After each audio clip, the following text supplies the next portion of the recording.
وہ شاعر بھی تھے، وہ ادیب بھی تھے، وہ مصنف بھی تھے، وہ قلمکار بھی تھے، وہ سیاستدان بھی تھے، وہ صحافی بھی تھے، اور وہ عالم دین بھی تھے۔ جی ہاں، میں اس مجاہد آزادی کی بات کر رہا ہوں جس کو آج اور جس کی تعلیم کو آج ہم نے بھلا رکھا ہے، مولانا ابوالکلام آزاد، جن کا آج جنم دن ہے۔ میں ان کو خراج عقیدت پیش کرنے کے لیے آج آپ کے سامنے آیا ہوں۔ مولانا ابوالکلام آزاد ہندوستان کی وہ شخصیت ہیں جنہوں نے آپسی بھائی چارے کو فروغ دینے اور ہندو مسلم اتحاد کی ہمیشہ بات کی، جس کے لیے وہ ہمیشہ جانے جاتے ہیں۔ انہوں نے ٹو نیشن تھیوری کو ریجیکٹ کر کے ہندوستان کو اپنا وطن چنا اور ہندوستان کی مٹی میں ہی دفن ہو گئے۔ آج ایسی ہی شخصیت کو خراج عقیدت پیش کرنے کے لیے میں آپ کے سامنے آیا ہوں۔ دوستو، مولانا ابوالکلام آزاد بچپن سے ہی انہیں پڑھائی لکھائی کا ایک شوق تھا۔ ان کے والد محترم مولانا خیر الدین صاحب ہندوستان کے ہی رہنے والے تھے، لیکن 25 سال کی عمر میں وہ ہجرت کر کے مکہ معظمہ چلے جاتے ہیں، اور پھر وہیں پہ مولانا ابوالکلام آزاد کی پیدائش ہوتی ہے۔ لیکن ان کا پہلا نام جو تھا، جب وہ پیدا ہوئے 11 نومبر 1888 کے روز، تو ان کا پہلا نام جو ہے وہ فیروز بخت رکھا گیا، لیکن بعد میں وہ تبدیل کر کے محی الدین احمد رکھا گیا۔ اور چونکہ یہ بہت اچھے مقرر مانے جاتے ہیں، اور جب بھی سٹیج پہ کھڑے ہو جاتے ہیں تو تالیوں کی گڑگڑاہٹ سے ان کا استقبال کیا جاتا تھا۔ بچپن کے زمانے سے ہی ایک بہت اچھے مقرر مانے جاتے ہیں، اسی لیے ان کا نام ابوالکلام بھی پڑا، کیونکہ کلام سے آپ بخوبی واقف ہیں کہ کلام کا مطلب کیا ہوتا ہے، اور ابوالکلام ہوتا ہے کلام کا باپ۔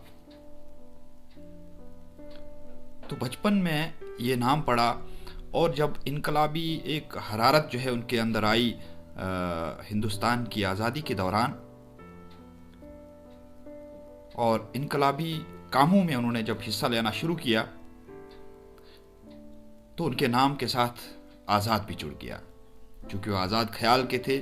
حالانکہ وہ ایک ایسے ماحول میں پیدا ہوئے جو بالکل ایک بند ماحول تھا، کیونکہ ان کے گھر میں جو تھے، ان کے والد خیر الدین صاحب مولانا تھے، اور دینی تعلیم لوگوں کو دیتے تھے، اور ان کے پاس جو ہے بہت سارے لوگ جو ہے وہ کثرت سے آتے تھے۔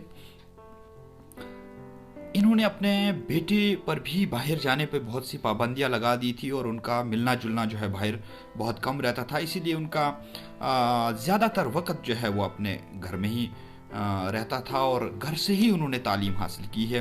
قرآنی تعلیم حاصل کی، پہلے دینی تعلیم حاصل کی، اور حیرانگی کی بات ہے کہ 12 یا 13 سال کی عمر میں ہی وہ حافظ قرآن ہو گئے، اور اس کے بعد انہوں نے حدیث اور فقہ پر پوری مہارت حاصل کی، اور ایک بہت اچھے مہذبی رہنما کے طور پر ابھر کے سامنے آئے۔ جو بنیادی تعلیم ہے انہوں نے کسی بھی سکول سے حاصل نہیں کی، اور اپنے گھر پہ ہی اپنے والد اور کچھ دوسرے ٹیچر ہیں ان سے حاصل کی، اور ایسی تعلیم پائی کہ آج دنیا ان کو یاد کرتی ہے۔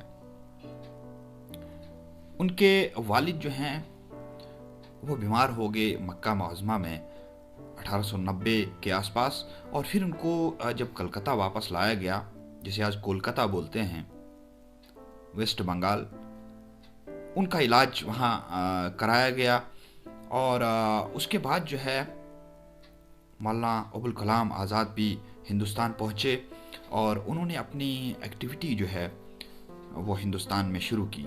آزاد خیال کے تھے، اس لیے جدوجہد آزادی میں حصہ لینے سے وہ قاصر نہیں رہے.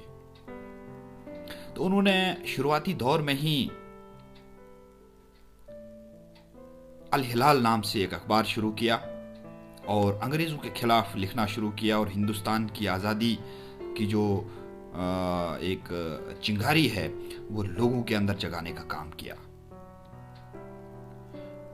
جس دور میں الہلال ہندوستان میں جاری ہوا، اس دور میں ہندوستان میں سیاست جو ہے وہ آزادی کی سیاست جو ہے بہت زیادہ گرم ہو گئی تھی، اور مہاتما گاندھی بھی ہندوستان تشریف لائے تھے ساؤتھ افریقہ سے، اور انہوں نے بھی اپنی ایکٹیویٹی شروع کی ہوئی تھی. جو اخبار الہلال میں انہوں نے انگریزوں کے خلاف ایک مورچہ کھولا ہوا تھا، اس پر ان کو گرفتار بھی کیا گیا، اور 1916 سے 1919 تک 3 سال لگاتار وہ قلعہ احمد نگر کی جیل میں رہے، جہاں پہ انہوں نے کئی کتابیں جو ہیں وہ تصنیف دی، جن کے لیے آج بھی مولانا جو ہے وہ جانے اور پہچانے جاتے ہیں. آپ نے غبار خاطر کا نام سنا ہوگا. یہ خطوط کا ایک مجموعہ ہے جو انہوں نے مولانا حبیب الرحمن کو لکھے تھے جیل سے ہی، اور انہیں ہم خطوط کہیں، انہیں ہم انشاء کہیں، انہیں ہم مقالات کہیں، ہم کچھ بھی کہہ سکتے ہیں، لیکن تھے یہ خطوط کا ایک مجموعہ تھا جسے بعد میں غبار خاطر کے نام سے شائع کیا گیا. ان خطوط میں اس دور کی تاریخ بھی دیکھنے کو ملتی ہے. اس دور میں انگریزوں کی طرف سے ہندوستان کے لوگوں کے ساتھ کس طریقے کا سلوک ہوتا تھا، کس طریقے کا برتاؤ ہوتا تھا، اور جیلوں میں کس طریقے سے ان کے ساتھ سلوک کیا جاتا تھا. اب وہ تمام چیزیں ان خطوط میں ملتی ہیں. کچھ نجی زندگی کے بارے میں بھی ان خطوط میں دیکھنے کو ملتا ہے، جبکہ اس دور کے کلچر کو بھی انہوں نے اپنے خطوط میں لکھا ہے. غبار خاطر کا میں نے بھی مطالعہ کیا ہے. اکثر جو ہے بہت ساری جگہوں پہ چائے کا بھی انہوں نے بہت ذکر کیا ہے، اور وہ نمکین چائے بہت پسند کرتے تھے.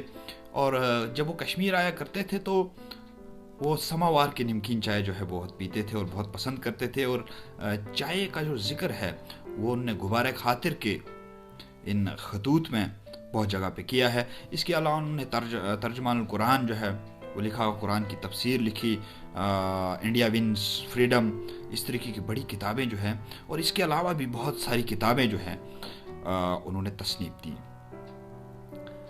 دوستو، مولانا ابوالکلام کانگریس کے ایک بہت بڑے لیڈر مانے جاتے تھے، اور جب وہ گاندھی جی کے قریب آئے تو گاندھی جی نے انہیں خلافت موومنٹ میں آنے کو کہا، اور خلافت موومنٹ میں بھرپور تعاون دیا مولانا ابوالکلام آزاد نے. اور اس کے بعد نان کوآپریشن موومنٹ میں بھی گاندھی کا پورا ساتھ دیا. پھر جو سالٹ ستیا گرہ ہوا اس میں بھی گاندھی جی کا بہت ساتھ دیا. اور اس کے بعد ہندوستان کی جو تحریکی آزادی تھی، تحریکی آزادی کے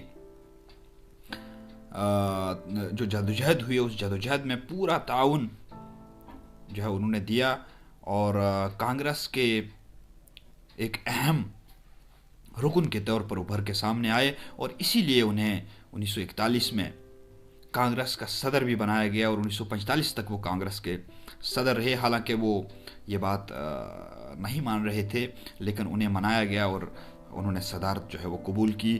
اور ان کے دور میں کانگریس نے کئی اہم جدوجہد جو ہے وہ لانچ کی، جیسے کہ کوئٹ انڈیا موومنٹ جو ہے انہی کے دور میں، انہی کی صدارت میں جو ہے وہ شروع کی گئی تھی، جس کے بعد انگریزوں کو اس ملک سے بھگایا گیا تھا. تو ہندوستان کی آزادی میں ان کا جو مقام رہا، ان کا جو کردار رہا، اس کو کوئی بھی نہیں بھلا سکتا ہے. اور ہندوستان کی آزادی کے بعد بھی مولانا آزاد کا ایک اہم کردار رہا. ہندوستان کی آزادی کے بعد جب ملک کا بٹوارا ہوا تو اس وقت انہوں نے ہندوستان کے مسلمانوں کو جس میں متحدہ ہندوستان، پاکستان، بنگلہ دیش وغیرہ بھی شامل تھے، یہ سمجھانے کی کوشش کی کہ ہندوستان ہمارا اپنا ملک ہے اور ہمیں اپنے ملک کو چھوڑ کر کسی اور ملک میں نہیں جانا چاہیے۔ ہندوستان کو اپنا ملک چنا اور ہندوستان کی مٹی میں ہی آخر وہ دفن ہو گئے۔ بہت سیکولر کردار کے مالک، ہندو مسلم اتحاد کا نعرہ دینے والے لیڈر، اور پہلے ہمارے ایجوکیشن منسٹر، وزیر تعلیم رہ چکے مولانا ابوالکلام آزاد کی شخصیت سے ہم سبھی واقف ہیں۔ اور ان کے دور میں جب وہ ایجوکیشن منسٹر رہے، وزیر تعلیم رہے، تو انہوں نے نہ صرف ایجوکیشن کے میدان میں بلکہ آرٹ اور کلچر کے میدان میں بھی بہت اہم رول نبھایا۔ انہی کے دور میں ہندوستان میں یونیورسٹی گرانٹس کمیشن کا قیام عمل میں لایا گیا۔ انہی کے دور میں All India Council for Technical Education ایک ادارہ ہے، اس کا قیام عمل میں لایا گیا۔ انہی کے دور میں All India Council for Medical Research کا قیام عمل میں لایا گیا۔ انہی کے دور میں Central Council for Industrial Research اور Central Council for Agriculture Research, اس طریقے کے ادارے قائم ہوئے۔ ساہتیہ اکیڈمی انہی کے دور میں قائم ہوئی، اور انہی کے دور میں کلا کیندر اور اس طریقے کے آرٹ کے کئی انسٹیٹیوٹ جو ہیں وہ قائم کیے گئے، کیونکہ وہ ایجوکیشن اور آرٹ دونوں کو ساتھ ساتھ چلانا چاہتے تھے۔ اور ایجوکیشن میں بھی انہوں نے بہت سارے بدلاؤ کیے اور بہت ساری اچھی چیزیں جو ہے وہ ہندوستان کے لوگوں کو دی، اور آخرکار 1958 میں وہ اللہ کو پیارے ہو گئے، اور ان کی وفات کے بعد ہندوستان نے انہیں بھارت رتن کا تمغہ جو ہے وہ عطا کیا۔ تو دوستو، مولانا ابوالکلام آزاد کے یوم پیدائش پر انہیں یاد کرنے کے لیے میں آج آپ کے سامنے آیا تھا، اور ان کے چند کارنامے میں نے آپ کے سامنے رکھے تاکہ انہیں خراج عقیدت پیش کر سکوں۔ ہندوستان کے ایسے سپوت جنہوں نے جدوجہد آزادی میں اپنا ایک منفرد نام کمایا، جنہوں نے اردو دنیا میں، نثر کی دنیا میں اپنا ایک منفرد نام بنایا، اور صحافت کے میدان میں ایک مثال قائم کی، ایجوکیشن کے میدان میں نئے نئے تجربات کیے، ایسے سپوت کو میرا سلام پیش ہے، اور میں تحریک بقائے اردو کے تمام اراکین کی جانب سے مولانا آزاد کو خراج تحسین پیش کرتا ہوں۔ ان کے کاموں کو ہمیشہ ہمیشہ ہندوستان میں یاد کیا جائے گا، اور جب تک یہ دنیا قائم ہے تب تک مولانا آزاد کو ہمیشہ یاد کیا جائے گا۔ السلام علیکم۔ آدھا